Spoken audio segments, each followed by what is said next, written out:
मित्रांनो, सर्वांना जय जिजाऊ. काल आमच्या गावामध्ये एक घटना घडली की सुरुवातीला ही घटना रोड रॉबरीची वाटत होती, की ज्या घटनेमध्ये एक फोर व्हीलर गाडी जी दवाखान्यात उपचारासाठी पेशंटला घेऊन जात होती, तर ती गाडी अडवली गेली.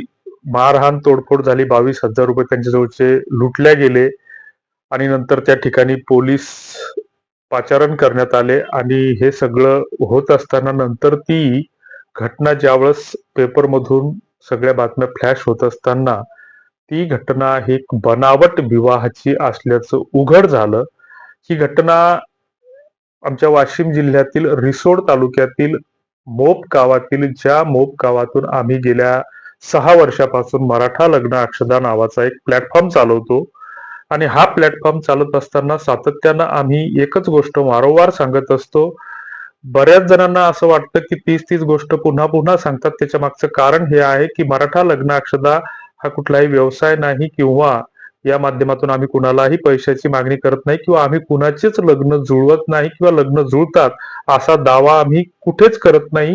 हे गेल्या 6 वर्षापासून आम्हाला हे सातत्यानं सांगावं लागतं. कारण जो लग्न जुळवणारा मध्यस्थ होता, तर त्यानं 2 लाख रुपयाची बिदागी घेतली, दलाली घेतली त्याला म्हणता येईल.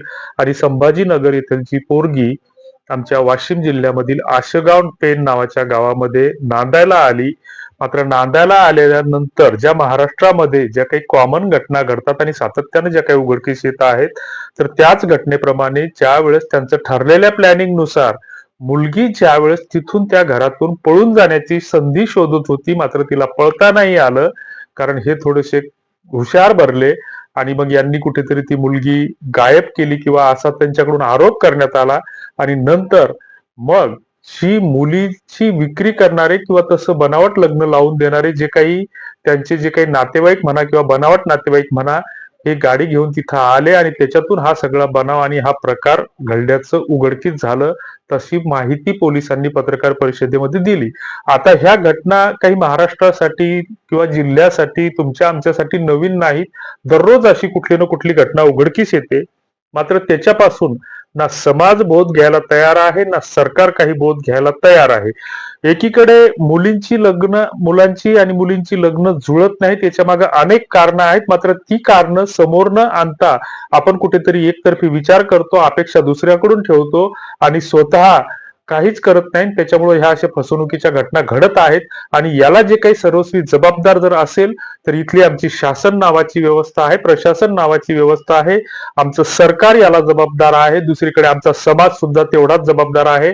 आणि जे काही उरतं शेवटी, तर तुम्ही आम्ही सुद्धा त्या गोष्टीला तेवढेच जबाबदार आहोत. ही गोष्ट आपण इथं समजून घेतली पाहिजे. कारण समाज म्हणून आपण बऱ्याच गोष्टी स्वीकारत नाही, की आपण एकीकडे असे आरोप करतो की मुलींच्या अपेक्षा वाढल्या, मुलीला हे पाहिजे, मुलीला ते पाहिजे. परंतु आपण हे विसरून जातो की 40 वर्षाच्या आधी सुद्धा अशीच परिस्थिती निर्माण झाली होती. त्यावेळेस साट्या लोट्याच्या काही प्रथा निर्माण झाल्या होत्या, कारण त्यावेळेस असे फसवणुकीचे फंडे त्यावेळेस नव्हते. मात्र ज्ञान, विज्ञान आणि तंत्रज्ञानानं प्रगतीचे टप्पे गाठत असताना आपण फसवणुकीचे अनेक टप्पे, अनेक शकला आपण शोधून काढलेल्या आहेत. आणि वेगवेगळ्या माध्यमातून आपण समाजाची, आपल्याच लोकांची कुठेतरी फसवणूक करतो आहोत. ही गोष्ट आपण कुठेतरी स्वीकारायला तयार नाही. एकीकडे आपण खूप मोठ्या प्रमाणामध्ये अबॉर्शन केल्यामुळं काही वर्षांपूर्वी, तर त्या गोष्टीचे परिणाम किंवा त्या पापाचे परिणाम आपण फळं भोगत आहोत असं म्हणायला हरकत नसावी. याच्यामध्ये कोणाला काही राग येण्याचं कारण नाही. आणि दुसरीकडे मुला मुलींच्या संख्येमध्ये विसंगती निर्माण झालेली असताना पूर्वी जी काही विवाह संस्काराची जी काही उतरण होती किंवा जी काही जडणघडण होती, तर परस्पर सहजीवनाच्या अंगाने लग्न लावले जायचे. कुटुंब व्यवस्थेच्या बळकटीकरणासाठी आपण विवाह संस्था ही चालवायचो. मात्र या विवाह संस्था आपण मोडीत काढलेली आहे. त्याला फक्त लग्नात माईक हातात घेऊन मध्ये लग्नापुरता आपण त्याला संस्कार म्हणतो. बाकी आपण त्याचा संस्कार नावाचं कुठलंच गोष्ट त्याच्यामध्ये ठेवलेलं नाही. त्याचा पुरता जेवढा करता येईल तेवढा बाजार आपण त्याचा केलेला आहे. ही गोष्ट आपण कधीच समजून घेत नाही. लग्नामध्ये नको ते धिंगाणे घालतो आपण. मारुतीचं दर्शन घेऊन लग्नाच्या मांडवात जायचं, तर तिथं डीजे आणि दारू आपण 2011 पासून आणली. त्याच्यानंतर त्या हळदीचा धिंगाणा आता 4-5 वर्षात सुरू केला, प्री वेडिंगचा धिंगाणा सुरू केला, त्याच्यानंतर मेहंदीचा वेगळा धिंगाणा सुरू केला. एवढंच काय की स्वतःला आपण खानदानी म्हणून घेत असताना वेगवेगळ्या पदव्या आपण त्या बायोडाटामध्ये लिहित असताना 96 कोळी, 92 कोळी, घाटाखालचे शेंद्रे, हेंद्रे, अक्करमाशी, बारमाशी, पाटील, देशमुख, ही सगळ्या पदव्या आपण विशेष न लावत असताना लग्नाच्या कार्यामध्ये तुमच्या आमच्या बायांना आता कोणीतरी तिसराच माणूस भाड्यानं आणलेला साड्या नेसायचे प्रकार सुद्धा आता घडत आहेत. वेगवेगळी रंगरंगोटी करून आपण तिथं सोंगा आपण त्या लग्नाच्या कार्यामध्ये दाखवत आहोत आणि ब्युटी पार्लर शिवाय आता तुम्हाला आम्हाला पर्याय राहिलेला नाही. ही कुठेच आमची संस्कृती नव्हती ना आमची परंपरा होती. ह्या गोष्टी जर सांगितल्या तर लोक असं म्हणतात की हे आमचे धर्मविरोधी आहेत, आमच्या परंपरा विरोधी आहेत आणि आमच्या नको त्या गोष्टीमध्ये इंटरफेअर करतात. मात्र ह्या गोष्टी आपण समजून घेत नाही आणि त्याचे परिणाम आपण भोगत आहोत. सोलापुरात, कोल्हापुरात 4 वर्षापूर्वी, 5 वर्षापूर्वी आमच्या पोरांनी घोड्यावर बसून बाशिंग बांधून मोर्चे काढले, सरकारला निवेदन दिले. काहींनी तर भावनिक भाषेमध्ये आर्जव करणारे, सरकारचं लक्ष वेधणारे पत्र सुद्धा लिहिले. मुख्यमंत्र्यांना साकडं घातलं, बाकीच्या मंत्र्यांना साकडं घातलं. मात्र सध्या राज्यामध्ये जे काही 3 लोकांचं सरकार आहे, तर याच 3 लोकांचं सरकार हे आलटून पालटून त्याही वेळेस होतं आणि त्यांना ही पत्र लिहिली गेली, मोर्चे काढली गेली. मात्र सरकार नावाची व्यवस्था या लग्नाच्या पोरांसाठी बरंच काही करू शकत असताना सुद्धा ही सरकार याच्याकडे लक्ष घालायला तयार नाही. मागं आम्ही असंच या गोष्टीकडे लक्ष वेधलं तर त्यांनी कुठल्या तरी भक्ताला राग आला आणि त्यानं फोन करून आम्हाला शिव्या घातल्या की याच्या आधीचं सरकार तर काहीच करत नव्हतं. आम्ही कुठल्याही पक्षाविरोधात किंवा कुठल्याही विशिष्ट सरकार विरोधात बोलत नाही. या सरकार नावाच्या व्यवस्थेविरोधात आम्ही बोलतोय आहोत. ती सरकार नावाची व्यवस्था जी आहे, जी सिस्टम बसलेली आहे, तर ही सिस्टम आमच्या मुला मुलींच्या लग्नासाठी बरंच काही करू शकते. मागच्या वर्षी सरकारनं एक सेफ हाऊस नावाचा एक उपक्रम आणला, कायदा आणला असं म्हणायला हरकत नाही की आमची मुलं मुली जर पळून जात असतील तर त्यांच्यासाठी सेफ हाऊस मध्ये त्यांची रवानगी करता येईल. आंतरजातीय विवाहासाठी आमचं सरकार जे चिकट सरकार आहे, हजारो कोटीचे घोटाळे करते आणि ते सरकार या आंतरजातीय विवाहासाठी 15,000 रुपयाचं अनुदान देते, प्रोत्साहन देते. 10 लाख 15 लाख रुपये द्यायला काही सरकारला काही झडपणी झाली का? की जिथं या सरकारची मुलं, जे अर्थमंत्र्याचा मुलगा 21 कोटी रुपयांचा घोटाळा पचवतो, आमचे अर्थमंत्री 70,000 कोटीचा घोटाळा पचवतात, मुख्यमंत्री आणि हे जे सरकार आहेत तर या वेगवेगळ्या मंत्र्यांच्या नावानं घोटाळे आहेत. 4,000 कोटीचा घोटाळा या लाडक्या बहिणीच्या नावानं होतो. जवळपास पीक विम्याच्या नावाखाली कोट्यावधी रुपयाचा घोटाळा होतो. तिथं सरकारनं जर या लग्नाच्या तरुणासाठी जर 10 लाख रुपये त्यांच्या रोजगारासाठी जर दिले तर आंतरजातीय विवाहासाठी अनेक लोक तयार होतील, लग्नाची समस्या राहणार नाही. आमच्या समाजामध्ये बऱ्याच अशा विधवा परित्यक्त्या, ज्या काही काडीमोड झालेल्या तरुणी पडलेल्या आहेत की ज्यांचं वय 25, 26, 27, 30च्या आत आहे, की त्यांच्या पदरामध्ये 1-1, 2-2 लेकरू आहे, पांढऱ्या कपाळ झाकून ते समाजामध्ये वावरताना दिसतात. तर त्या मुलींच्या पुनर्वसनासाठी आमचं सरकार काय करतं? सरकार काहीच करत नाही. आणि आमचा समाज सुद्धा काय करतो की आमचा समाज सप्त्यांसाठी 10-10, 15-15 लाख रुपये गावात वर्गण्या जमा करतो, गोरगरिबांकडून कष्टांचे पैसे जमा करतो आणि ते पैसे त्या बुका लावून तुका सांगणाऱ्या महाराजांना 50-50 हजार, 2-2 लाख रुपये फिया देतो. कीर्तनानं किती लोक सुधारले.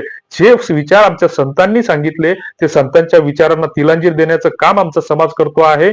आणि कीर्तनाच्या नावाखाली, सप्ताहाच्या नावाखाली नुसता बाजार त्या याचा संस्कृतीचा, परंपरेचा भरवतो आहे. ही वस्तुस्थिती आहे. या बोलण्यातून जर कोणाला वाईट वाटत असेल, राग वाटत असेल, येत असेल तर त्याला आमचा इलाज नाही. मात्र ही वास्तविकता आहे. जर एखाद्या सप्ताहासाठी 5 लाख 7 लाख रुपये वर्गणी जमा होत असेल तर त्या 7 दिवसाच्या सप्त्याऐवजी 5 दिवसाचा सप्ताह ठेवा. 2 दिवस तुम्ही, 1 दिवस वधूवर परिचय मेळावा घ्या, त्याच्यामध्ये विद्वांना बोलवा, आंतरजातीय विवाहांना प्राधान्य द्या, त्यांच्यासाठी गावकऱ्यांच्या वतीने 1 लाख 2 लाख रुपये बक्षीस द्या. शंकरपटाचे आयोजन करता, वेगवेगळ्या पटांचे आयोजन करता, शर्यतीचे आयोजन करता. तर ते करण्याच्या ऐवजी या समाजाची ही जी सार्वत्रिक गरज म्हणून सगळ्यांनी जर केलं तर काय फरक पडणार आहे? 1 दिवस रोजगार मेळावा ठेवा, 1 दिवस वधूवर परिचय मेळावा ठेवा. यातून नक्कीच काही लोकांची लग्न ही जुळतील. हा आमचा इथं या दावा आहे.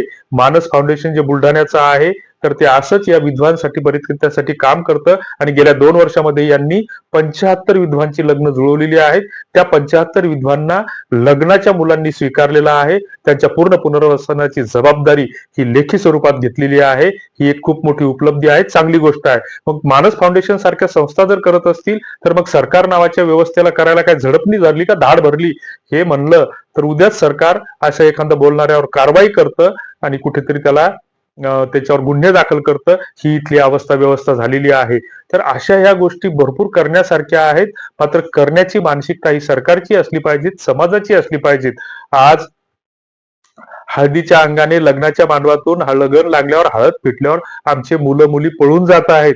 ऑनर किलिंग सारख्या घटना घडत आहेत. मागच्या वर्षी औरंगाबादची घटना घडली, यावर्षी नांदेडची घटना घडली. प्रेतासोबत आमच्या मुली लग्न लावत आहेत आणि ह्या लग्न लावणाऱ्या मुली ज्यावेळेस त्यांच्या प्रियकरांची हत्या होते तर त्यावेळेस माझ्या बापाला फाशी झाली पाहिजे, माझ्या भावाला फाशी झाली पाहिजे, अशी मागणी ज्यावेळेस आमच्या पोटच्या मुली ज्यावेळेस करतात, की ज्या मुली 20-22 वर्षापर्यंत आमच्या खांद्यावर खेळल्या, काळजाच्या तुकड्याप्रमाणे त्यांना आम्ही वाढवलं, त्या मुली जर बापाला आई वडिलांना शिक्षेची मागणी करत असतील तर हा समाज आपला कुठल्या दिशेनं जातोय, आमच्यामध्ये कुठली धार्मिकता, आमच्यामध्ये कुठली नैतिकता रुजते आहे, यावर विचार करणं गरजेचं आहे असं आम्हाला वाटतं. तुम्हाला याबद्दल काय वाटतं ते कमेंट बॉक्समध्ये नक्की कळवा. धन्यवाद.